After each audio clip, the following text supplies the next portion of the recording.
ಹೋಗು ಸಂಮೇಶ, ಹೋಗು. ನೀನು ಬಲು ರಸಿಕ ಅಂತ ನನಗೆ ಚೆನ್ನಾಗಿ ಗೊತ್ತು. ನಿನ್ನ ಮನಸ್ಸು ಕೂಡ ಬಲು ಚಂಚಲ ಮನಸ್ಸಿನವನು. ನಿನ್ನೆ ದಿನ ಕಪಾಲಿ ಥಿಯೇಟರ್ ನಲ್ಲಿ ನನ್ನ ಫ್ರೆಂಡ್ ನನ್ನ ಕ್ಲಾಸ್ಮೇಟ್ ಕಸ್ತೂರಿ ಜೊತೆ ಫಿಲ್ಮ್ ನೋಡ್ತಾ ಇದ್ದು ನನ್ನ ಕಂಡಿಲ್ಲ ಅಂತ ತಿಳಿದುಕೊಂಡಿದ್ದೇನೋ ಮಹಾರಾಜ. ಗೊತ್ತು, ನಾನೇ ನೀನು ನನ್ನ ನಡು ನೀರಿನಲ್ಲಿ ಕೈ ಬಿಟ್ಟು ನನ್ನ ಮೇಲೆ ಕೈ ತಟ್ಟಿ ಮನ ಬಂದ ಹಾಗೆ ನನಗೆ ಅಪಹಾಸ್ಯ ಮಾಡಬಲ್ಲೆ ಅಂತ. ಅದಕ್ಕೆಂದೇ ನನ್ನ ದಾರಿಯನ್ನು ನಾನು ಕಂಡುಕೊಂಡಿದ್ದೇನೆ. ನಾನು ಈಗಾಗಲೇ ಬೇರೊಬ್ಬನನ್ನು ಪ್ರೀತಿ ಮಾಡ್ತಾ ಇದ್ದೇನೆ.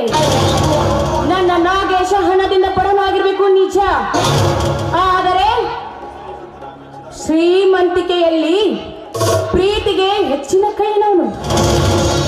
ನನ್ನನ್ನು ಪ್ರೀತಿ ಮಾಡಿ ಕೊನೆವರೆಗೂ ನನ್ನನ್ನು ಕೈ ಬಿಡೋದಿಲ್ಲ ಅಂತ ನನಗೆ ವಚನ ಕೊಟ್ಟಿದ್ದಾನೆ ನನ್ನ ನಾಗೇಶ. ಮುಗ್ಧ ಮನಸ್ಸಿನ ನಾಗೇಶನೇ ನನ್ನ ಪತಿ, ನನ್ನ ಪತಿ. ನೀನೇ ನನ್ನ ಸತಿ. ಓಹೋ ನಾಗೇಶ್, ಗೀತಾ, ಏಕೆ ಒಂಟಿಯಾಗಿ ನಿಂತಿವೆಯಲ್ಲ? ಯಾಕೋ ಇಲ್ಲ, ಮನೆಯಲ್ಲಿ ಕುಳಿತು ತುಂಬಾ ಬೇಸರ ಆಗ್ತಾ ಇತ್ತು. ಆದ ಕಡೆ ಹೊರಗಡೆ ಸುತ್ತಾಡ್ಕೊಂಡು ಬರೋಣ ಅಂತ ಬಂದಿದ್ದೆ. ಅಂದ ಹಾಗೆ ನಿಮ್ಗೆ ಇನ್ನೊಂದು ವಿಷಯ. ಏನದು? ನೋಡಿ, ನನ್ನ ತಂದೆಯವರು ನಿಮ್ಮ ಮದುವೆಗೆ ನಿನ್ನೆನೇ ಅನುಮತಿ ಕೊಟ್ಟಿದ್ದಾರೆ. ಅಷ್ಟೇ ಅಲ್ಲ, ನಿಮ್ಮನ್ನು ನಮ್ಮ ಮನೆಗೆ ಕರೆದುಕೊಂಡು ಬರಬೇಕು ಅಂತ ಹೇಳಿದ್ದಾರೆ. ಪ್ಲೀಸ್ ಇವತ್ತು ತಾವಿಂದು ನಮ್ಮ ಮನೆಗೆ ಬರಬೇಕು. ಹಾಗೆ ಆಗಲಿ, ಯಾರು ಬೇಡ ಎನ್ನುತ್ತಾರೆ?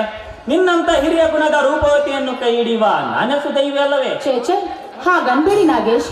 ನಿಮ್ಮಂತ ನಿಷ್ಕಲ್ಮಶವಾದ ಹೃದಯದವರು ಪ್ರೇಮ ಮೂರ್ತಿಯಾದ ನಿಮ್ಮ ಸತಿಯಾಗಿ ಬರಲು ನಾನು ಭಾಗ್ಯವಂತಳು. ಗೀತಾ, ಒಟ್ಟಾರೆ ನಾವು ಇಬ್ಬರೂ ಭಾಗ್ಯವಂತರು. ಇದೇ ಸಂತೋಷದಲ್ಲಿ ಭಾಗ್ಯವಂತರು ಚಿತ್ರ ನೋಡಲು ಹೋಗೋಣವೇ? ಯಾಕೆ? ಆ ಭಾಗ್ಯವಂತರು ಅಂತವರನ್ನು ಪಡೆಯುವ ಆಸೆ ನಿಮಗಾಗಿದೆಯೇ? ಹುಚ್ಚಿ, ಒಳ್ಳೆಯ ಮಕ್ಕಳನ್ನು ಪಡೆಯಬೇಕಾದರೆ, ಒಳ್ಳೆಯ ಹೆಂಡತಿಯನ್ನು ಪಡೆಯಬೇಕಾದರೆ ಪೂರ್ವಾರ್ಜಿತ ಪುಣ್ಯ ಬೇಕಂತೆ. ಅಂತಹದ್ದೇ ಒಂದು ಒಳ್ಳೆಯ ಮಗುವನ್ನು ನಡೆದುಕೊಡುವಂತೆ ಈಗ ಪಿಕ್ಚರ್ಗೆ ಹೋಗೋಣವೇ?